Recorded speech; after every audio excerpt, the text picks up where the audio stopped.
how much effort was put forward to address this, what most of these people or many of these people are here for, which are the health concerns. Was there any dialogue back and forth? Was there any working? Was there many studies evaluated to look at regarding this area? Maybe not every person that has concerns on the legislation was brought to the table. Okay, so from your perspective, you feel that there was a legitimate amount of time to evaluate the data that the opposition would have on this? Absolutely, and I wouldn't put forth something that I didn't believe in. And I'll tell you, as I mentioned earlier, and it's been commented several times amongst the panel here, this is truly an economic development issue. Our 3-year-old, again at home, is outraged when we pull out the driveway and he's not able to access Wi-Fi.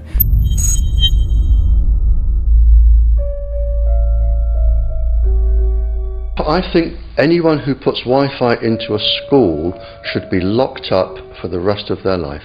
I really do. I think they're not fit to walk on the surface of this planet because they haven't looked at the research, and whatever incentive they have, it is not worth the genetic problems that parents are going to face with their children when they're born.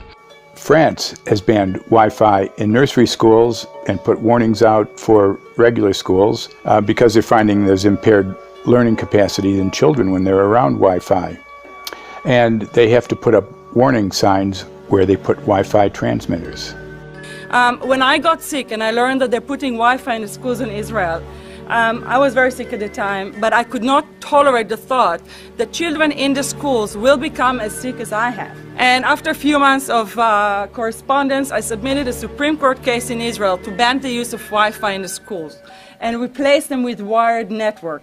The 4 top diseases that kill our children, our young adults right now, are brain tumors, thyroid cancer, testis cancer, rectal cancer, everywhere we put our cell phones.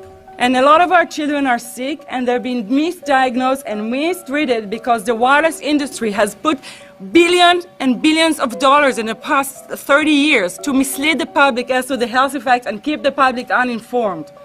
We are performing an experiment on children. We are exposing children to microwave radiation for 6 hours during every school day. We have had absolutely no studies looking at the long-term effects of this radiation on young people or even on adults. A considerable amount of research shows that developing brains and bodies of children are much more affected than adults. And there are clear indications of a link between increased electromagnetic fields and autism spectrum disorders. We took 10 autistic children and went back to the sleeping location where the mother was when she was pregnant with that child and compared it with the sleeping location of a mother that gave birth to healthy children. We had 10 mothers in that group, 10 mothers in this group, and in the group of the autistic children we found that the measurements that we got for the microwave exposure was elevated compared to the group of children that were normal. The fetus is affected. The exposure to man-made electromagnetic fields has become the first factor that could be isolated ever in autism that could predict autism. The 5th generation of wireless technology, or 5G as it's being rolled out worldwide without safety testing. Let me say that again, without safety testing. And how we've got scientists and doctors and environmental organizers saying, stop this. Because in terms of the effects of wireless radiation, the science is in. Wireless radiation can lead to cancerous heart tumors, brain tumors, DNA damage.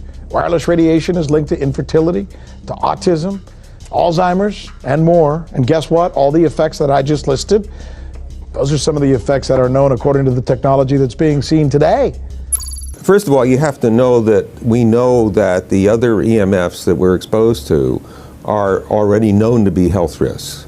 And basically that 5G, because of the frequency that's going to be used and because of the extraordinarily high pulsation levels that will be used, is a much bigger threat to our health than the things that we already have, which are very substantial threats to our health. We're not just talking about the intensity.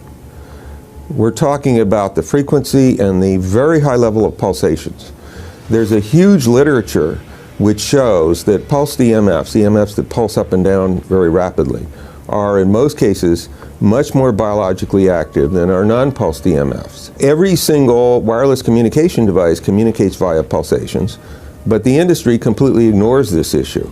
The problem with 5G is that they're planning to put out tens of millions of these antennae all over the place without doing one single biological safety test. Are you implying possibly that we, the consumers, are the guinea pigs since they haven't really done tests to see the effects in a smaller setting? I mean, that's not an implication, it's a statement. We are, yes.